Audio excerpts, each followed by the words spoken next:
ماشي بعيد كون سمعتي محاولة الهروب من السجن، ولا كون شفتي شي فيلم ولا شفتي شي مسلسل وخلاتك طريقة الهروب اللي هربوا بها من السجن خلاتك مبهور. ما غادي نحكي لكم واحدة من أغرب محاولات الهروب على مر التاريخ. هاد القصة هادية عدلوا عليها بزاف د الأفلام، عدلوا عليها بزاف د الروايات والمسلسلات، عدلوا عليها أفلام وثائقية. هاد الحادثة هادية سميت بهروب الكاتراس الكبير. سجن الكاتراس كاين على واحد الجزيرة نائية في سان فرانسيسكو، المساحة ديالها 22 هكتار. وهاد السجن هذا فيه أخطر المجرمين أمريكا في ديك الوقت هذاك.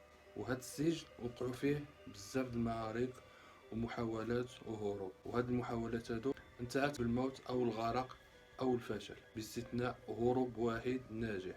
وهذا الهروب هذا كان في عام 1963 قبل ما يغلقوا هاد السجن هذا بشكل نهائي. باش نجحت هاد المحاولة هادي كانت واحد الحيلة وواحد الخطة ما طيحش على راس ابليس. لغز هاد الهروب هذا باقي محير لحد الان مكتب التحقيقات الفيدرالي الامريكي. في الفيديو هذا غنتعرفوا على قصة هروب الناجحة الوحيدة من أكثر السجون مناعة في التاريخ. نهار 11 يونيو 1962 كانوا الشرطة اللي في السجن كيعدلوا الروتين ديالهم، يدوزو كيحسبوا المساجين كيشوفوا المساجين. ولكن هاد الشرطة د السجن تفاجئوا ان 3 د المساجين ما جبروهمش بالزنزانات ديالهم، وما جبروا حتى شي اثر، بحال انهم تبخروا. كيفاش هربوا من الزنزانات ديالهم؟ هما في السجن، والسجن فيه أكثر من 90 شرطي فيه 6 الأبراج، وهربوا وحتى واحد ما رد لهم البال. دابا غندخلوا للمعمعة د القصة ونعرفوا كيفاش كانت هاد الخطة ديالو. المساجين اللي هربوا كاين جون والأخ ديالو كلارنس والصاحب ديالو فرانك. هاد الثلاثة هادوما كيتعتبروا في داك الوقت هذاك أخطر المجرمين في السرقات والسطو المسلح. المكتب التحقيقي الأمريكي قال بأن هاد الثلاثة هادوما ديجا كانوا كيعرفوا بعضهم، حيتاش سبق لهم دوزو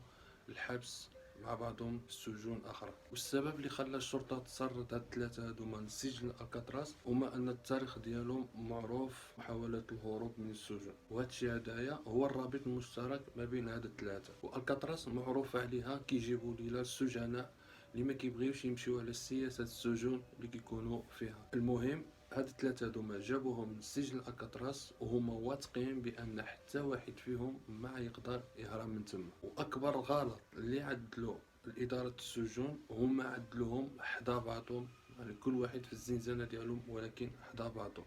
وهذا الشيء هدايا اللي خلاهم يعدلوا الخطط ويتعاونوا بيناتهم. الموقع التحقيقات الفيدرالي الامريكي الرسمي قال بان فرانك هو الراس المدبر، هو اللي كيعدل الخطط، بانه هو ذكي. بهذا الحال هذا الشيء هذا ما يقدرش يعدلو بوحديتو. كاين معاه جوج الاخوان جون والاخ ديالو، وكان معاهم واحد السجين، وهذا السجين هذا ما قدرش يهرب معاهم حيتاش تعطل كيحفر. وملي جات الشرطه جبراتو كيحفر وشبروه.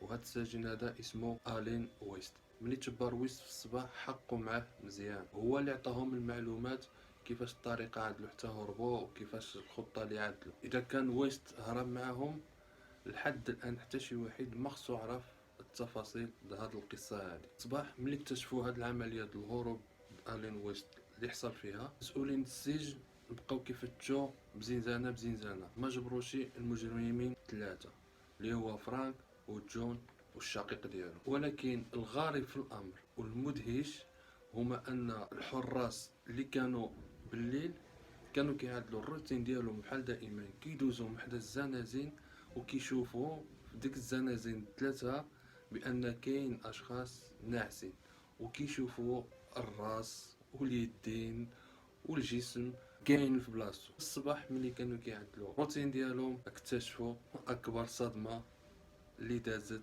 في التاريخ لهذا السجن. جبروا الرؤوس عندها الشعر حقيقي والكتله بحال الجسم نعسة على السرير، لكن ملي تحققوا مزيان جبروا ديك الرؤوس وهميه. وهاد الرؤوس هذه كانت مصنوعه بواحد الذكاء خارق، مصنوعه بادوات اللي كاينه في السجن، مصنوعه بالجبس من ورق الطواليت ومدهونه بالطيله. وهاد الطيله هادو جابوها من الورشات الصناعه اللي عندهم تما، ومغطيه حتى بالشعر.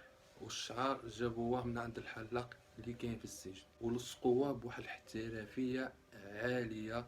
اللي عايشوا في هاد الريوس هادوما عقلوا بان شي واحد ناعس بلاصتو، وهادشي هذا كامل هو اللي خلى الحراس الليل يتخادعوا. ملي اكتشفوا هروب السجناء شدوا السجن نهائيا، حتى واحد ما يدخل حتى واحد ما يخرج. بدات عمليه التحقيق كيفاش هاد السجناء هادو هربوا. النظره الاولى باش يقولوا عقلوا بان هاد السجناء هادوما تبخروا من بلاصتهم نهائيا. بحسب موقع جلوبال نيوز قالوا بان هاد الخطه هادي استغرقت تقريبا سنه وهما كيخططوا ليله. من بعد ملي بداو في التحقيقات اكتشفوا بان الهروب ديالهم استخدموا فيه الملاعق الاكل وآلات حادة صنعوها هما بيدهم تما، وهادشي هذا عدلوه باش يحفروا ثقوب اطار التهويه اللي كاين في الزنزانه ديالهم. وملي زولوا هاد الفتحات تسللوا عبر ممرات تهويه ضيقه، جبروا دعامات حديديه وتسلقوا الى اعلى، ومن بعد دازوا على المدخنه باش ما يشوفوهمش الحراس بالليل حتى يوصلوا للماء. والشرطه جبرت واحد الممر سري، وهذا الممر هذا السري كيخليهم يوصلوا للسطح الزنزانات ديالهم. وفداك السطح هذاك جبروا تما عاملين ورشة عمل سرية فيها صنعوا الادوات اللي غيهربوا بهم. صنعوا هادشي هدايا غير بالمواد اللي عندهم موجود، من بينهم المنظار، وهذا المنظار هذا باش يراقبوا به الحراس. وعدلوا المجاديف سترة النجاة. قالوا انهم ملي هربوا ثلاثة السجناء مشاو للشاطئ الشمال الشرقي للجزيرة، ثم طلقوا قارب مطاطي، وهذا القارب مطاطي هما اللي صنعوه، وصنعوه بالمعاطف المطار كانت من الحرب العالمية الثانية. وكان الأثر الوحيد اللي خلاو هما أن الشرطة جبرت القارب اللي هربوا بها ثلاثة السجناء، جبروهم حدا جزيرة أنجيل، وجبروا معها حتى المجدف معدل باليد. والشرطة كتقول واخا انهما نجحوا هربوا من السجن ولكن ما قدروش يوصلوا الطرف الاخر من الشاطئ، ولكن الوصول ديالهم احياء باقي ليومنا هذا اللغز. قالوا بان يقدروا يكونوا دخلوا في الماء ويكونوا غرقوا وماتوا، ولكن هما جبروا طوافة وجبروا هذا المجدف هذا ولكن لا أثر شي جثة. في 31 دجنبر 1979 مكتب التحقيقات الفيدرالي الأمريكي شد هذه القضية نهائيا، حيث هما دوزو سنوات وهما كيعدلوا التحقيقات ديالهم في هذه المسألة هذه، ولكن ما كاين حتى شي حاجة اللي عاد وصلوهم للنتيجة واش نجحوا بالهروب او لا يكونوا ماتوا. بعد مكتب التحقيقات الفيدرالي الامريكي سلم هذه القضيه الى الشرطه الامريكيه اللي بقى الى يومنا هذا كتزيد تحقق باش تكتشف الحقيقه 100%.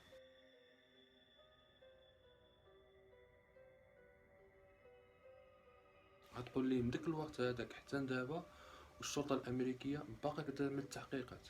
نقول لك اياه، حيت في 2013 شرطه سان فرانسيسكو توصلت بواحد الرساله، وهاد الرساله هادي مكتوبه فيها بان صاحبها هو جون، واحد من داك الثلاثه المساجين اللي هرب. قال لهم بان الشقيق ديالو توفى في 2011، فرانك مات في 2005. جون قال في الرساله ديالو بانه عقل البلاصه ديالو، ولكن حتى يعطيولو وعد دوز في التلفازه بانه ما غيعطيولوش الحبس اكثر من عام، وعنده شرط اخر بانه غيداوى مرض السرطان. وهذا القسم الشرطه سرد هذه الرساله هذه الى مكتب التحقيقات الفيدرالي الامريكي، كيقول لهم بان صاحب هذه الرساله هو جون، واحد من السجناء اللي هرب من سجن الكاتراس. لكن المكتب الفيدرالي ما بغاش يعبي هذه الرساله هذه كانها هي دليل ان واحد من السجناء هو اللي كتبه او لا يتعاون مع الشخص هذا المزعوم اللي كيقول بانه هو